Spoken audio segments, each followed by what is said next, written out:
Ester, capítulo 2. Depois disto, quando a raiva do rei Assuero já havia passado, e ele se lembrou de Vasti e do que ela havia feito, e do que havia sido decretado contra ela, então os servos do rei que o serviam lhe disseram que se procurem moças virgens de boa aparência para o rei, que o rei nomeie comissários em todas as províncias do seu reino, que reúna todas as moças virgens e de boa aparência no harém da cidadela de Suzã, sob os cuidados de Hegai, eunuco do rei, guarda das mulheres, e que se dê a elas os produtos de beleza que desejarem.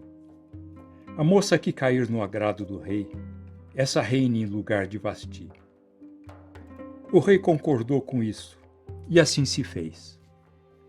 Ora, na cidadela de Suzã, havia um judeu da tribo de Benjamim chamado Mordecai, filho de Jair, filho de Simei, filho de Quis. Ele tinha sido levado de Jerusalém com os exilados que foram deportados com Jeconias, rei de Judá, a quem Nabucodonosor, rei da Babilônia, havia levado para o exílio.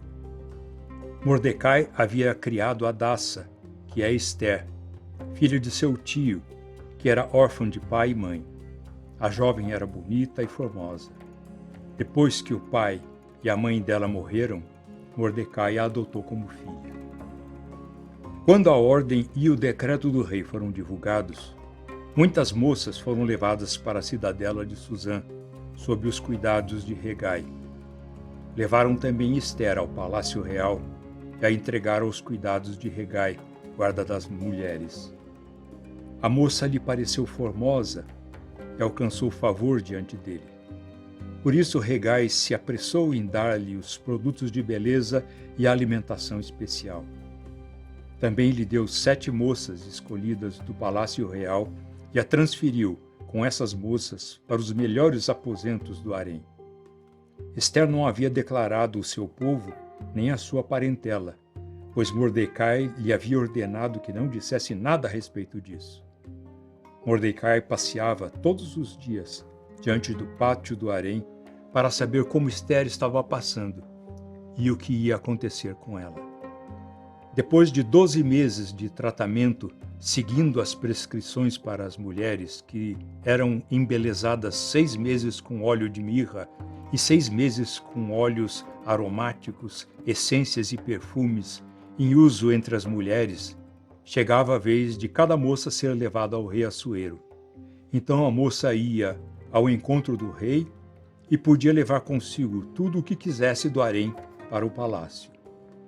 À tarde, ela entrava no palácio e pela manhã voltava para o segundo harém, sob os cuidados de Saagás, eunuco do rei, guarda das concubinas.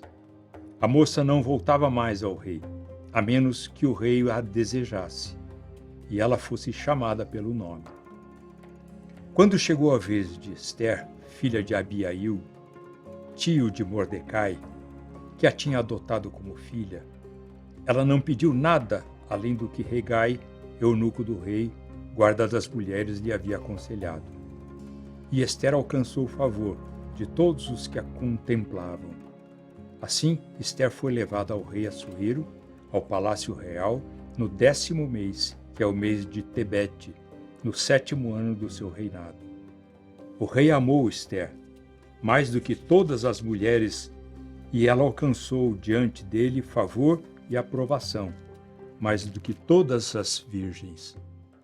E o rei pôs a coroa real na cabeça dela e a fez rainha em lugar de Vasti. Então o rei deu um grande banquete a todos os seus oficiais e servidores. Era o banquete de Ester. Concedeu alívio às províncias e distribuiu presentes segundo a sua generosidade real. Quando as virgens foram reunidas pela segunda vez, Mordecai estava sentado junto à porta do rei. Ester ainda não havia declarado a sua linhagem e o seu povo, como Mordecai lhe havia ordenado. Ester continuava a cumprir as ordens de Mordecai, como tinha feito quando este a criava. Naqueles dias, Quando Mordecai estava sentado junto à porta do rei, 2 eunucos do rei, que se chamavam Bigtã e Teres, e eram do corpo da guarda, ficaram indignados e planejaram matar o rei Assuero. Isto chegou ao conhecimento de Mordecai, que o revelou à rainha Ester, e Ester o disse ao rei, em nome de Mordecai. Investigou-se o caso, e era fato. E os 2 conspiradores foram pendurados numa forca. Isso foi escrito no livro das crônicas diante do rei.